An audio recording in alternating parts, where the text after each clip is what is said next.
tentu menyebabkan kaum Brahmana menyimpan dendam pada aku tuannya. Sebermula, Tunggul Anakku mendengar ramalan ada seorang Brahmana yang memiliki paras yang sangat cantik dan dia akan melahirkan raja-raja besar tanah Jawa. Brahmana tersebut bernama Dedes, putri Semetarwaya Suparno, yang merupakan Brahmana terpandang di desa Panawija. Mendengar hal itu, muncul rasa penasaran dari sang aku Kumatya. Hingga akhirnya dia memilih untuk pergi ke desa Panawija dengan mencari gadis tersebut.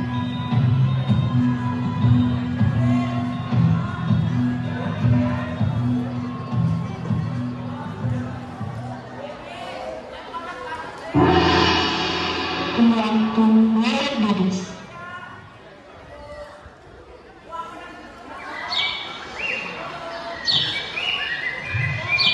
Dedes, Ada apa ya? sekarang ayah akan pergi berkelana bersama Brahmana lain selama 10 hari. Kau jaga dirinya selagi ayah pergi. Tunggu ya, ayah juga berhati-hati sama perjalanan. Jangan lupa makan berbekalan dariku. Tentu saja. Baiklah, ayah akan pergi. Ya, saya tak tinggal.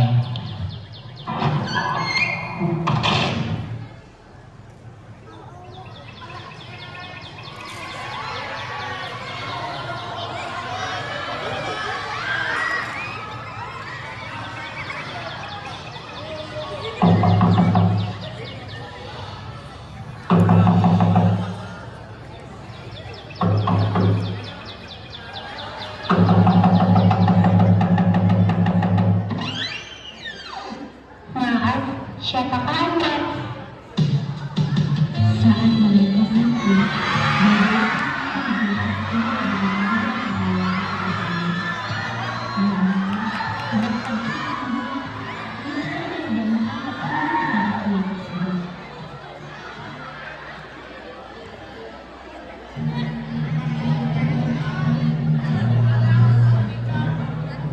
Sarah, tunggu aku dari rumah. Sampai memanggil aku semoga ada perjalanan Anda datang kemari. Apakah Anda ingin menemui ayah saya? Tentu saya tidak. Saya kesini ingin bertemu dengan Anda, Brahmana Dedes. Apa yang ingin Anda sampaikan kepada saya? Putra atau Purna, kawan, semakin bertemu dan melahirkan cantikmu itu, aku sudah merasakan bahwa kau salah satunya wanita yang cocok menjadi para misyari. Oleh karena itu, menikahlah denganku, Dedes, dan kujamin kau akan menjadi wanita paling bahagia di dunia. Menikah? Tidak mungkin. Kita bahkan baru bertemu sekarang. Apa kau tidak salah orang? Atau mungkin kepalamu terbentur selama perjalanan di sini? Dengan ini, Brahmana Dedes, kau hanya punya satu pilihan sekarang, menikah bersamaku atau bawa orang-orang Brahmana di sini menjadi barangmu. Pilihan mana yang kau pilih? Kau harus menjadi para misyariku, Dedes. Juga bawa dia.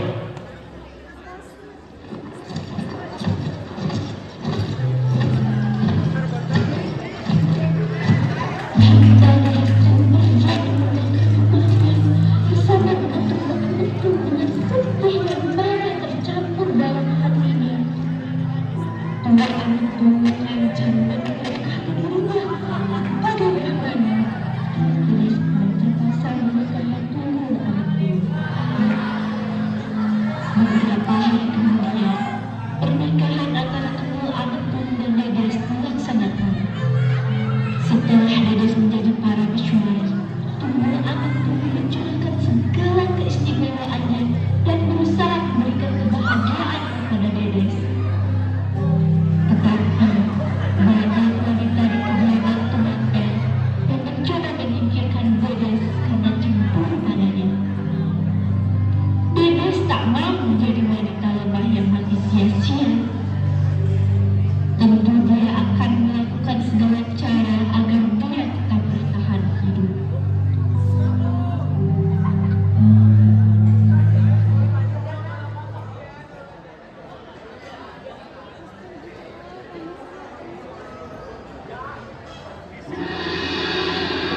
dengan Ken Arok. Sementara itu, di wilayah lain bernama Desa Pangkur, terdapat seorang pemuda yang tidak diketahui asal-usulnya bernama Arok. Meskipun terkenal tampan, banyak orang yang kurang padanya karena ia selalu melakukan aksi pencurian. Namun, kehidupannya itu mulai berubah ketika bertemu dengan seorang brahmana bernama Ibu Logawi. Logawi bertitah bahwa suatu saat nanti Arok akan menjadi penguasa. Setelah meninggalkan kehidupan kejahatannya, Arok dibawa Logawi untuk menjadi pengawal Tunggul Anak Bumi. Atas permohonan brahmana Logawi, Tunggul Anak Bumi memilih Arok untuk menjadi pengawal pribadi istrinya.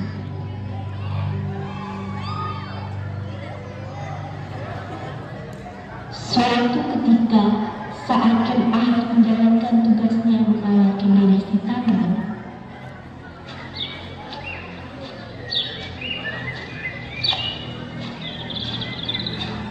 Mengapa kamu terus bersedih, Yang Mulia? Tidak apa-apa. Maaf jika saya lancang, tapi saya juga sama dengan Anda yang sangat menghormati dan setia pada kaum Brahmana.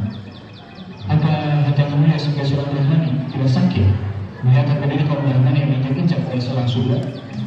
Kau orang Brahmana, benarkah? Tentu saja saya sakit hati. Bahkan saya dipaksa dan diancam untuk menikah dengannya. Mengapa Anda tidak kabur saja? Dia itu seorang Ahungu, penguasa di daerah ini. Mana mungkin saya bisa melawan perintahnya? Yang bisa saya lakukan sekarang hanya bertahan hidup. Apalagi saya sedang mengandung anaknya. Sudahlah, mari kita kembali ke kediaman. Baik Yang Mulia, mari saya antar.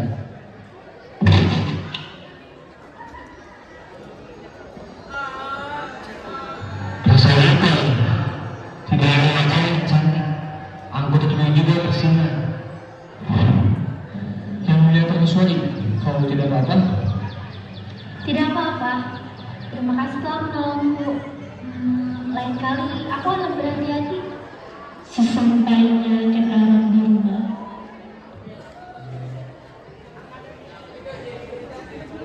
lampu sudah terbuka.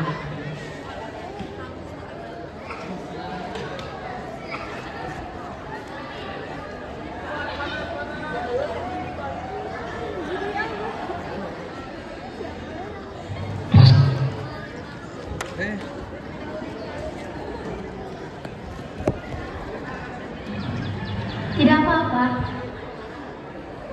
Terima kasih telah menolongku. Lain kali. Aku sudah terpenuhi oleh Ken Dedes. Aku ingin memilikinya.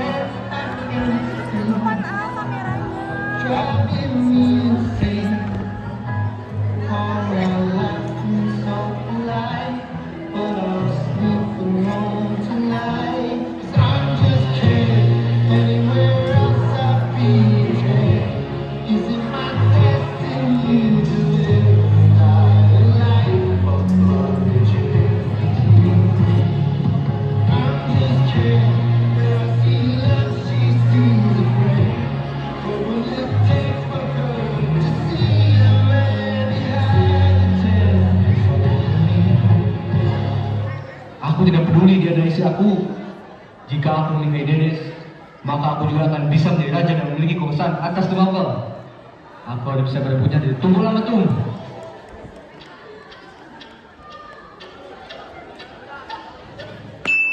Aku perlu membunuh Tunggul Anak Bumi, tetapi dia terlalu kuat. Aku harus punya rencana dan senjata yang sakti. Ken Arok pun pergi menemui Empu Gandhi, seorang ahli kimia pusaka api, untuk memintanya membuatkan keris. Kimpu, buatkan saya sebuah keris yang hebat. Dan di situ harus sudah selesai dalam waktu 5 bulan. Itu sedikit mustahil, Rod. Untuk membuat keris itu butuh waktu 1 tahun. Saya tidak peduli. Keris itu sudah harus jadi dalam waktu 5 bulan. Baik, saya akan memenuhi permintaan Anda, General. 5 bulan setelahnya, Karen menemui Ibu Kandi untuk menagih kerisnya untuknya. Mengapa keris besarku belum selesai, Bu? Sudah saya katakan, Rod, membuat sebuah keris itu tidak mudah. Keris ini belum sempurna dan bahkan masih lubang. Kau mengecewakanku, Bu.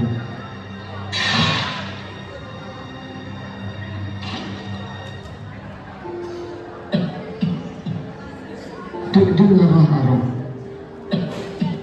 Keris itu akan mendapat kutukan. Keris itu akan membunuh 7 orang, termasuk dirimu dan anak cucumu. Hah? Siapa peduli?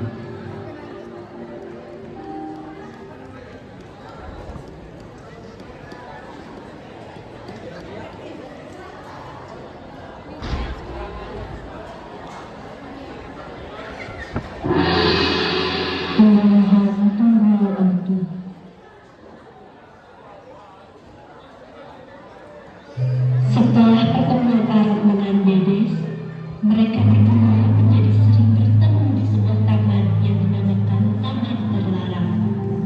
Malam demi malam, hari demi hari, benih-benih cinta pun mulai muncul di hati keduanya. Sampai akhirnya, Arok menceritakan rencananya kepada Dedes, yaitu sebelum meletakkan kepada Tunggul Ametung dan meminta Dedes membantu rencananya. Menurut Arok, lelaki bengah itu pantas mendapatkan rasa sakit.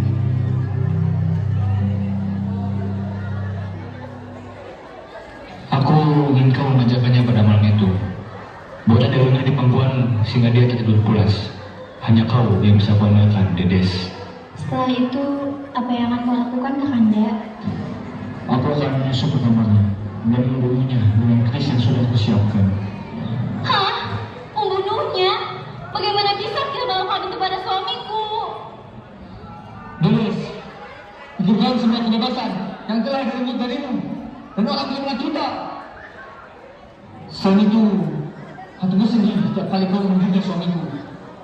Aku memikirkan, jika saja aku bertemu denganmu dahulu, maka aku yang akan menjadi suamimu dan kau tidak perlu mengalami situasi begini.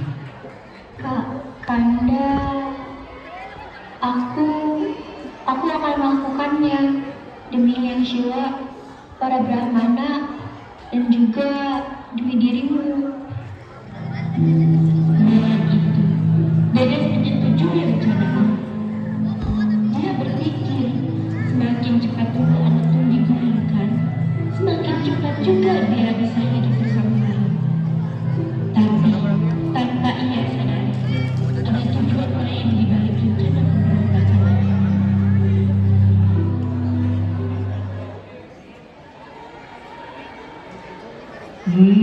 Yo, Arok, Zid ikut minum denganku.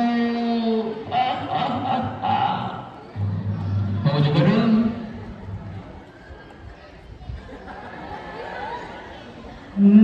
Apa ini, Arok? Wah, apa ini? Ini sangat indah. Aku tidak pernah melihat barang ini sebelumnya. Aku benar-benar beruntung. Hahaha, lihat ini semua. Aku memiliki keris yang satu dan dua. Hahaha. Bisa-bisanya kau mau kebodohin Kebo Hijau. Dengan ini, rencana aku akan berhasil. Malam berikutnya, Dedes tampak di rumah Tunggul Ametung dengan 11 menggunakan tangannya. Tunggul Ametung yang melihatnya tentu langsung mengirim minuman tersebut tanpa rasa curiga sedikit pun. Akan tetapi, tanpa sepengetahuannya, Dedes sudah mencampurkan dan itu dalam minuman tersebut. Dedes tampak memperhatikan suaminya yang meminum minuman itu perlahan-lahan.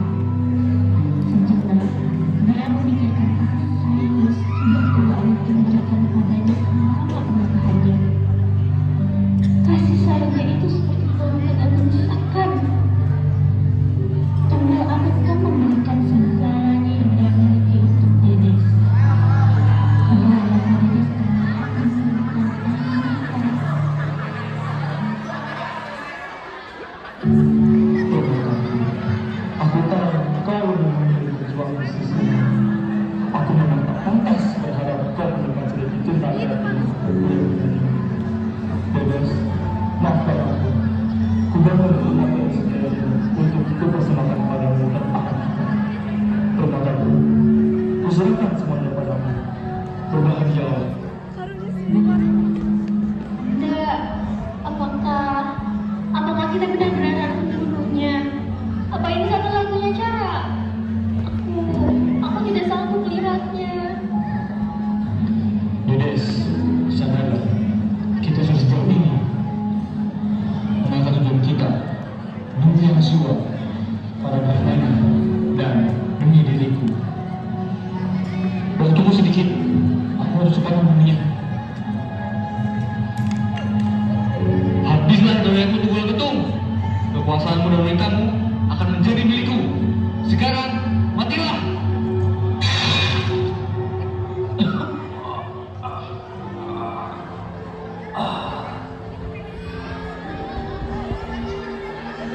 Kau harus berbunuh dengan perempuan ini.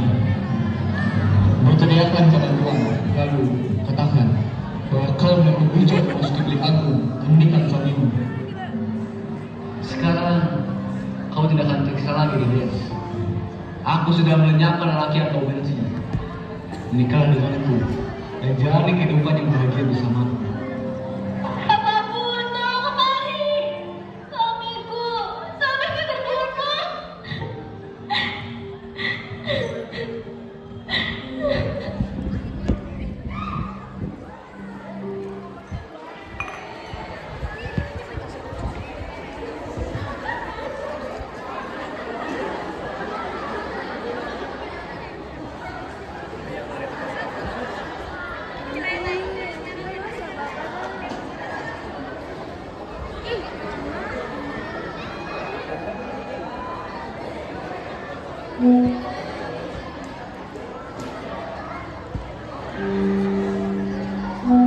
Pagi harinya, anak muncul bak ksatria yang membawa kebun hijau yang ditangkap karena digadang-gadang sebagai milik keris yang tertancap di dada Tunggul Anakku. Arok menebas kepala kebun hijau sebagai hukuman telah membunuh Tunggul Anakku.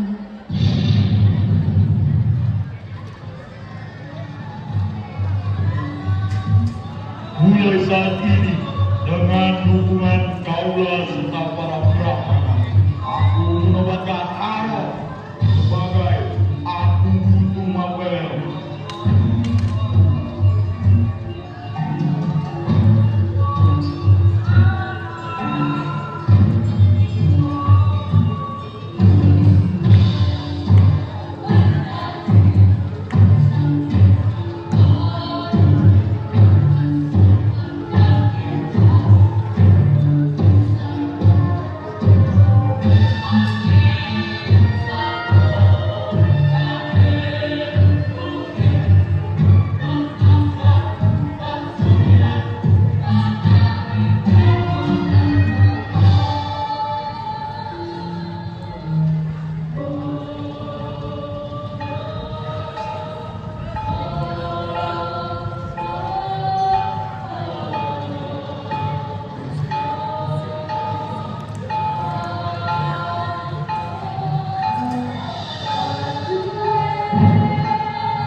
Ken Dedes dan Ken Tubuh.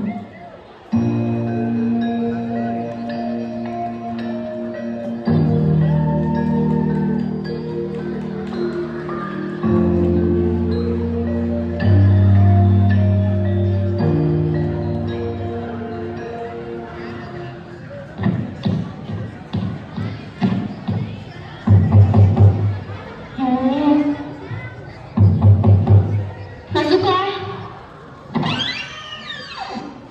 Ada apa? Apa yang kau sampaikan? Maaf, aku merasa lancang. Tapi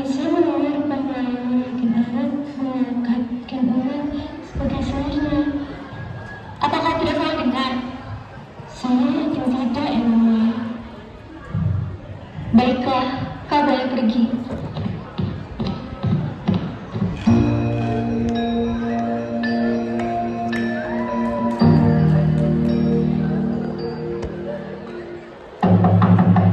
Yang mulia Ken Arok, ini saya Ken Dedes.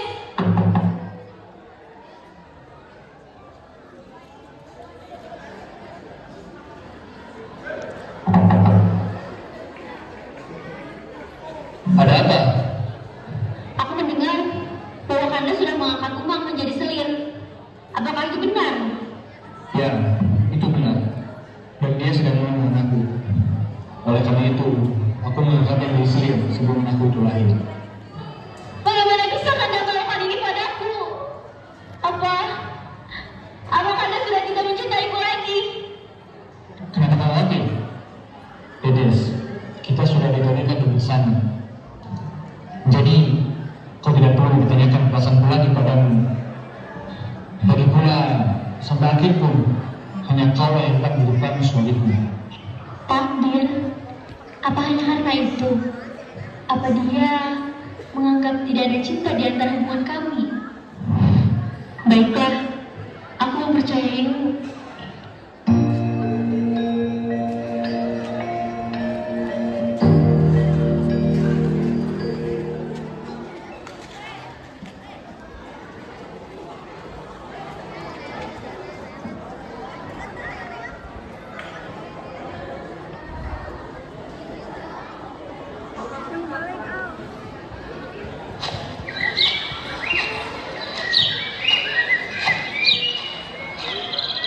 Mohon saya yang mulia Parmeswari, saya Uma, istri Kakanda Arok. Dia hanya gadis biasa. Apa istimewa darinya hingga kami tertarik menjadikannya selir? Oh ya, aku sudah tahu dari para pelayan. Karena baru diangkat jadi selir, tentu saja aku sebagai para Parmeswari harus mengajarimu tata krama, bukan? Dan yang mulia, kalau begitu saya akan mengunjungi Anda besok. Hari ini saya ingin beristirahat sejenak. Baiklah. Kau sudah hafal jalan ke kamarmu, bukan? Aku hanya khawatir kau tersesat di tempat sebesar ini. Tentu, saya sudah hafal yang mulia. Saya pamit terlebih dahulu.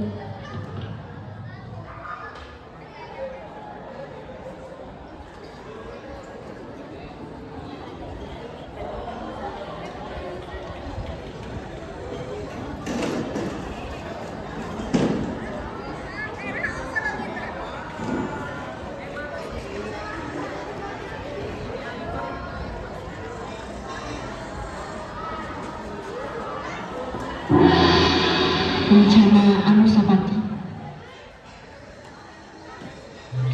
Beberapa bulan setelahnya, Ken Dedes melahirkan seorang putra dari tunggal anak tunggal yang diberi nama Anusapati.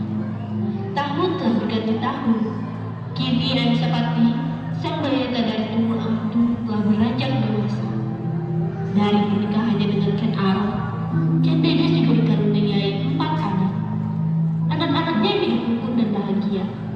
Ken Umang pun sudah melahirkan anaknya yang diberi nama Tongjaya. Namun, di balik kebahagiaannya, Ken Dedes justru merasa aneh dengan Ken Arok yang seakan menganaktirikan putranya, Anusapati.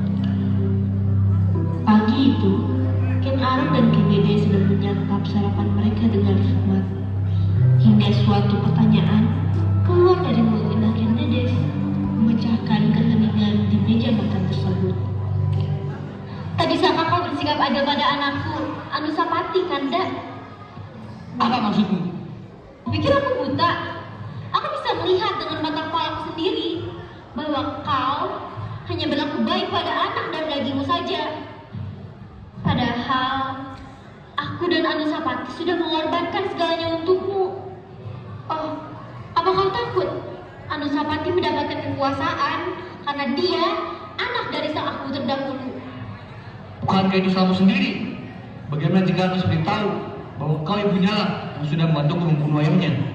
Kau sendiri yang membuat pertama karena segala hak istimewanya. Bukankah dia akan lebih membencimu daripada aku? Mereka terus berdebat menyalahkan satu sama lain hingga tidak menyadari keberadaan Anusapati yang yang tak sengaja mendengar seluruh percakapan mereka.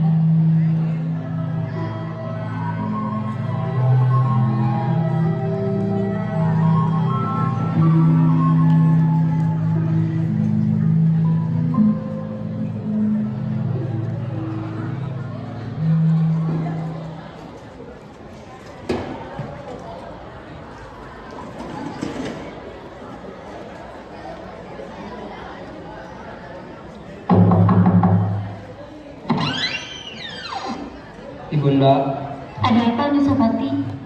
Tumben sekali kau datang ke kamar ibu tiba-tiba begini. Ibunda, aku ingin menanyakan sesuatu padamu. Apa yang ingin kau tanyakan, putraku? Maafkan aku, Ibunda. Aku tidak sengaja mendengar percakapanmu dengan yang muliakan Arok tempoh hari. Anakku, ibu... Mohon dengarkan aku dulu, Ibu. Aku tidak akan menyalahkan atas semua yang sudah terjadi padaku. Bukan salah ibu jika ada pihak yang memanfaatkan kelapangan hatimu. Jadi, ibu tak perlu merasa bersalah padaku. Maafkan ibumu, anakku. Dahulu, ibu selalu merasa tak punya pilihan.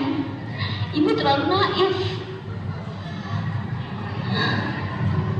Baiklah, ibu akan menceritakan semuanya. Karena kau berhak mengetahui kebenarannya. Dengan tenang, Dedes menceritakan semuanya pada Anusapati, termasuk tentang keris yang telah merenggut nyawa ayah kandungnya. Sebagai penutup, Dedes memberi padanya sebuah keris yang menjadi saksi bisu pada kejadian itu. Tangan Anusapati tampak bergetar menerima keris itu. Berbeda dengan ekspresinya yang sedih, otaknya justru dipenuhi oleh rencana untuk membebaskan ibunya dari genggaman Ken Arok.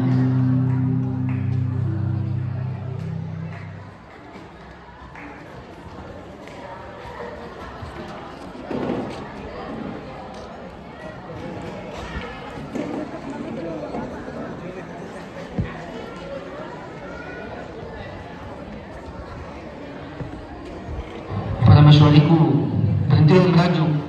Aku sudah rela melakukan semua ini untukmu. Ini karena aku cinta padamu. Hah? Rela katamu? Kau tak pernah merelakan apapun demi diriku. Kau hanya merelakan semuanya untuk kekuasaan dan kemenangan. Kau menggunakan diriku untuk mendapatkan semua yang sudah kau dapatkan sekarang. Apa itu yang kau sebut dengan cinta? Dedes, mulut pintarmu itu. Apa itu yang membuat aku terdahulu kehilangan nyerinya? Kanda Arok. Cepat panggil pengawal ke sini dan tangkap pembunuh itu.